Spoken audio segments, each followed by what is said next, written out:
Hello, my name is Bree, and I'd like to welcome you to my channel, Breezy Banter, a place where I talk about the things I want to talk about. In today's video, I thought it would be fun to kind of take a snapshot of what's on my current makeup and skincare wish list, because I mentioned in one of my prior videos that I have found that one of the best ways for me to save money is to put items on a wish list and kind of wait for that initial impulse to buy pass me by.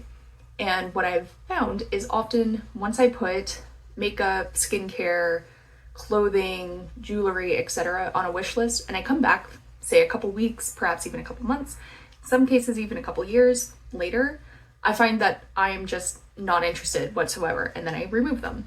And in the process of doing so, I save myself money. I currently have my Sephora Loves list right in front of me, so I'm just going to go through each of these line by line to kind of explain why I added it to the wish list, why I didn't buy it immediately, and whether or not I think I'll end up buying this in the future. Off the bat, I'll say that I would love to do this for other sites as well. However, I currently don't have any other makeup or skincare on other sites that I'm interested in buying. For example, I have a ColourPop account, I have an e.l.f. account, I'm sure I have accounts on other makeup stores that are eluding me right now, but when I checked, I don't have anything on there. So we're going to stick to the Sephora Loves list. I'll also mention that in one of my previous What's New in Makeup releases video that I had done, I mentioned that the Cosmic Brushes Neutrals palette was gorgeous, and so I wanted to go through that process of adding it to a wish list and then coming back to it and deciding whether or not I wanted to purchase it. And I did do that, and it has since been removed from my wish list. So if you were like following that thread, I decided not to purchase it. I do still think it's a beautiful palette, but I will not be buying it at this time. I'll also mention that there are a handful of products that I go back and forth on. The Natasha Denona Mini Retro palette I think is so cute, and I've added it to my loves list and taken it off probably 4 or 5 times now over the past several years.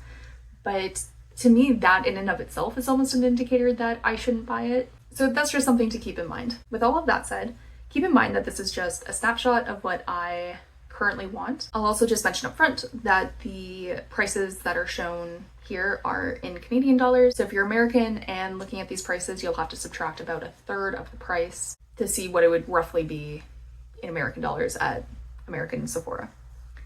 So the first product on here is the Basma Cream Blush in the color Cherry Red. And I've waxed poetic about my search for both a very red blush and a very purple blush. Obviously the color Cherry Red is why this particular blush and this particular color is on this wish list.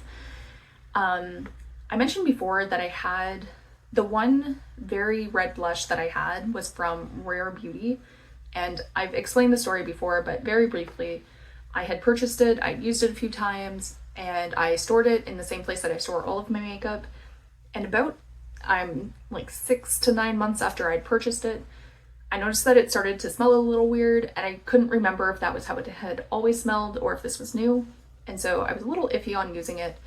So I decided to put it away for a couple months and come back to it and see if it smelled worse or if it was like if it had obviously gone off. So I had done that. And when I came back a few months later, I was like, no, like this has gone off. This smells awful. And I was quite disappointed by that, and I haven't really heard anybody else talk about their Rare Beauty blushes going off, so I'm not sure if maybe I just like got a bad batch, maybe I got one that had been sitting in the Sephora for quite a while. I just don't know, but it really put me off of purchasing the Rare Beauty blushes going forward. So all of that to say, I got rid of that blush, and now I feel like one of the holes in my makeup collection is a cherry red or like a true red, berry red blush. And this one I think looks beautiful. It is a bit more on the expensive side, but you do get a decent-ish amount of product. I also think it's very nice that this is in a cream format. That said, I think one of the reasons I've kind of held off on this one is A, it's somewhat expensive, like $38 for a blush, that's a lot.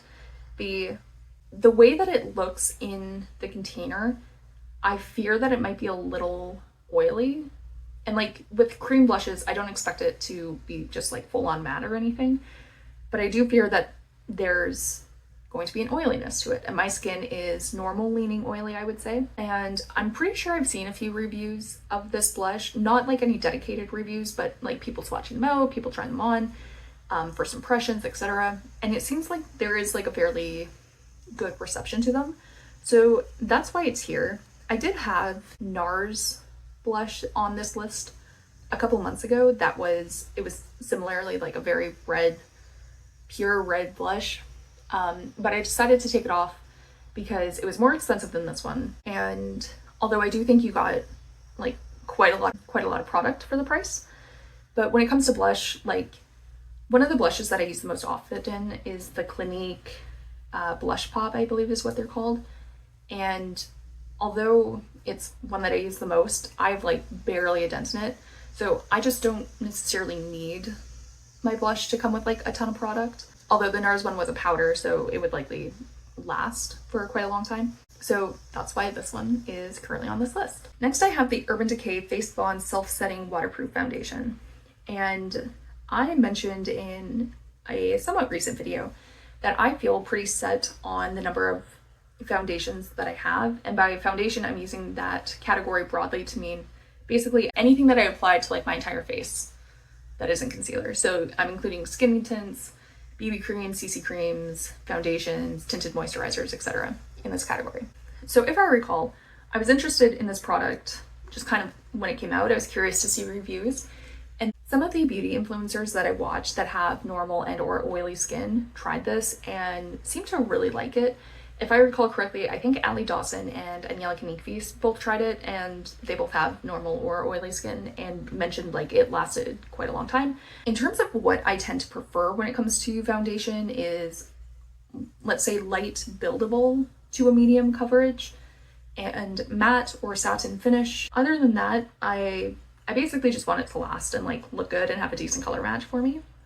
And so the Urban Decay one, it has medium coverage, it says matte finish, lightweight, waterproof. They say there are skincare benefits. I've said before, I don't really care about that. I have my skincare routine, I don't need it in my makeup. They mention a blurring effect. And so all of those things kind of just speak to what I like. And it's still on my wish list because as I said, I'm happy with the products that I currently have. Once at least one of them are done, but ideally like probably 2 or 3 are, once I've used them up and or they go bad, this would be a contender. I would want to shade match in store, I think, because I'm bad with shade matching, just to be frank.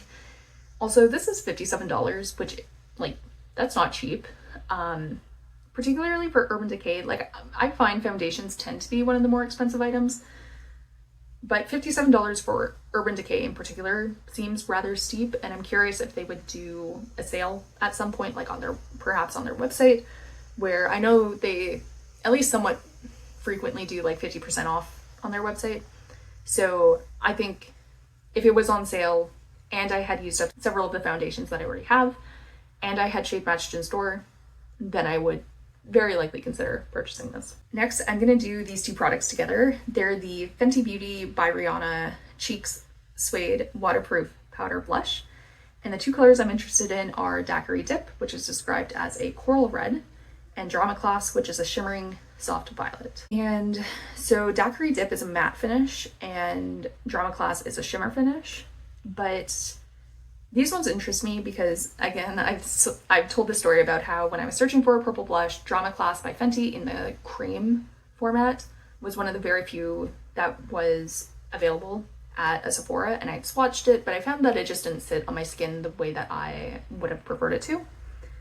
And so, but now they have this powder formula, and I suspect the issue that I ran into there wouldn't be an issue with a powder format. And these are described as waterproof, pressed powder formula, high performance, sweat and humidity resistant, delivers blendable, bold color. And I feel like I read somewhere, maybe it was on Trend-a-Mood or something, about it was like a cream to powder format. I don't see that mentioned here at all, so perhaps I'm misremembering, don't quote me on that or anything. I think these colors are super nice. I do wish that the coral red was more of a like true red as opposed to like an orange leaning red.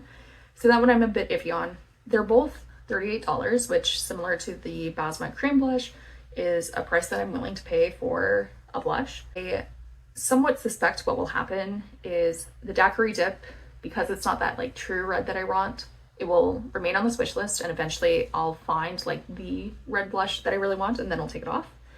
And I think once I finish the Clinique blush pop in the purple that I ended up settling on several years ago, I'll end up picking up this Drama Class 1 by Rihanna. I have seen a few swatches recently. I believe Amanda Z put out a video where she had swatched these, and I've kind of seen them here and there, and it seems like they have received like a good reception from people. So I suspect that this would be a lovely product. I would be curious to swatch it in a Sephora as well and see if it does in fact have the same issue or not that I experienced with the cream blush.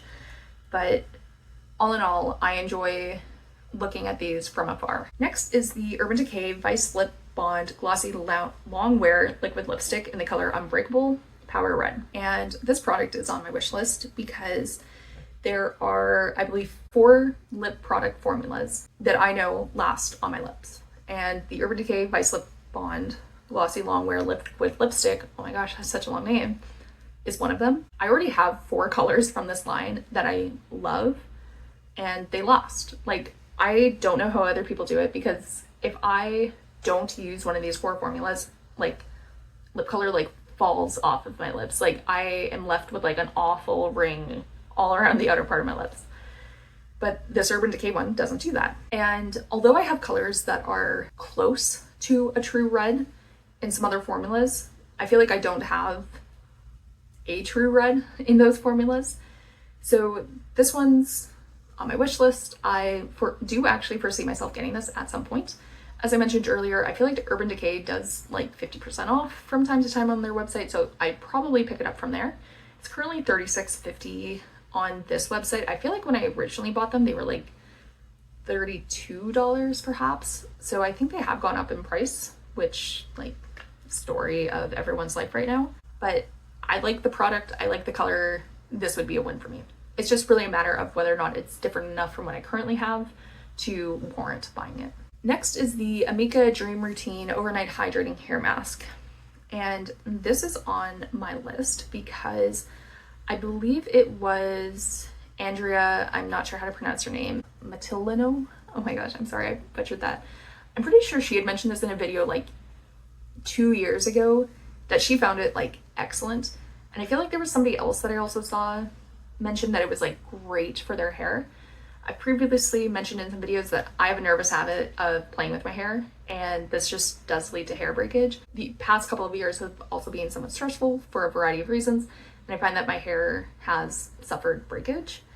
And I always use like an oil or a conditioner of some sort in my hair every day. I think it would be nice to do like an overnight hydrating hair mask.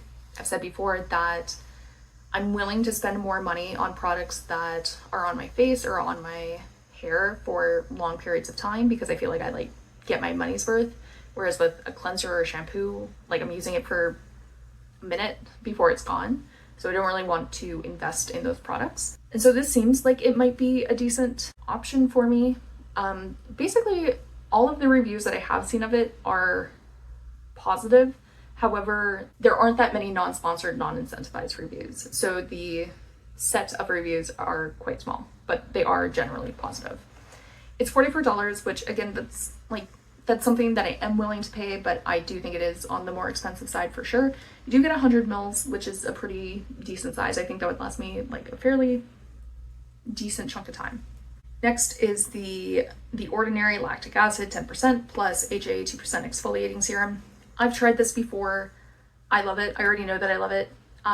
This is only on my wish list currently because I have a exfoliating acid, like chemical acid treatment that I'm currently using. So I just don't need to buy this as a backup, having it sit like in my drawer until I'm done using that up. But once I do that, I will be purchasing this. I know that it works, and I know that my skin just like eats it up. It's so good. Next is the Pharmacy Mini 10% Niacinamide Night Mask. And this one I've gone back and forth on. And that's because I'm pretty sure I heard about this product from Kelly Gooch, and she like raved about it. And then I did some digging, found some reviews, and they were literally all positive. That in and of itself might be enough to get me to purchase something, because I was like interested in the claims and it had good reviews, but it's $36 for a mini, which is like, I struggle to wrap my head around that. I get that that might be what I don't know. I think if this was half the price, like if this was $18, I suspect I would have purchased it. But because it's $36, I just very much struggle with the idea of paying $36 for a mini. Is it worth it? Maybe this would be like the product to change my life, to change my skin. I kind of doubt it. I suspect I would enjoy using it, but it just doesn't feel like a priority right now. I'd rather buy like a perfume that I know that I'd love, or something else for which I feel like the value would be better. Next is the Sephora Collection Protective Hair Oil with Moroccanoil. This is $20 for a 50 ml. During the Sephora sale, I believe it's 30% off.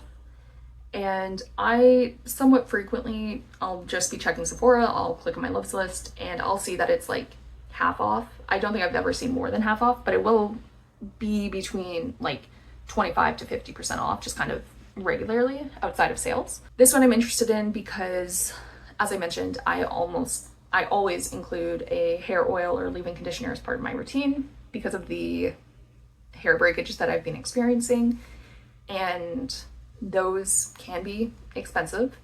And Sephora Collection is, I'm pretty sure like money per mil it's the best deal.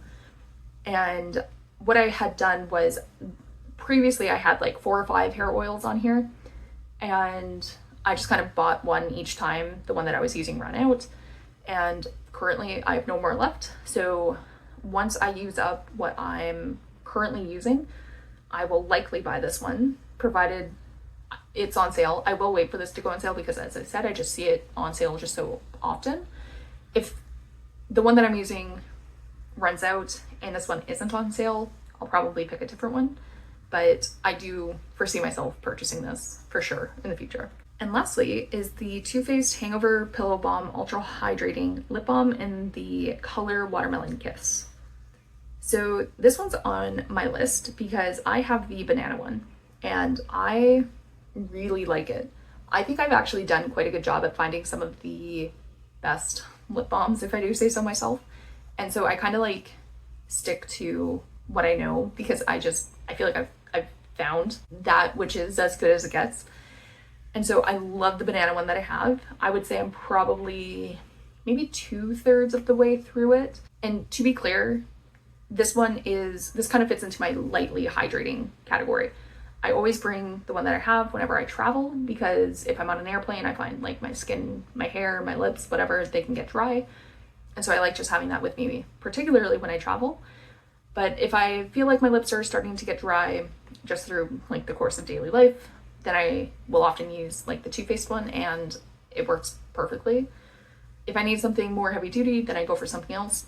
But this works great when I just need like a little bit of extra hydration. And I think I have smelled the watermelon one in store, so I already know that I like it. I don't like that it's $36. I think similarly to the Urban Decay liquid lipstick, when I had purchased the one that I already own, I'm pretty sure the price was maybe $30 to $32. So I'm nearly certain that the price has gone up since I originally purchased. It is irritating to me.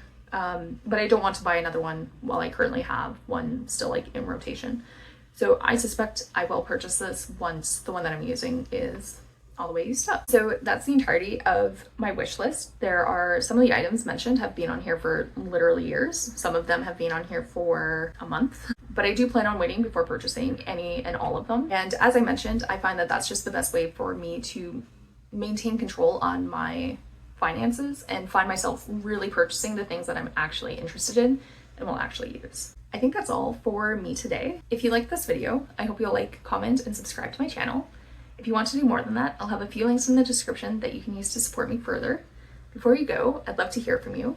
Do you use the same method that I do when it comes to purchases, or are you more of a spontaneous and or impulsive spender?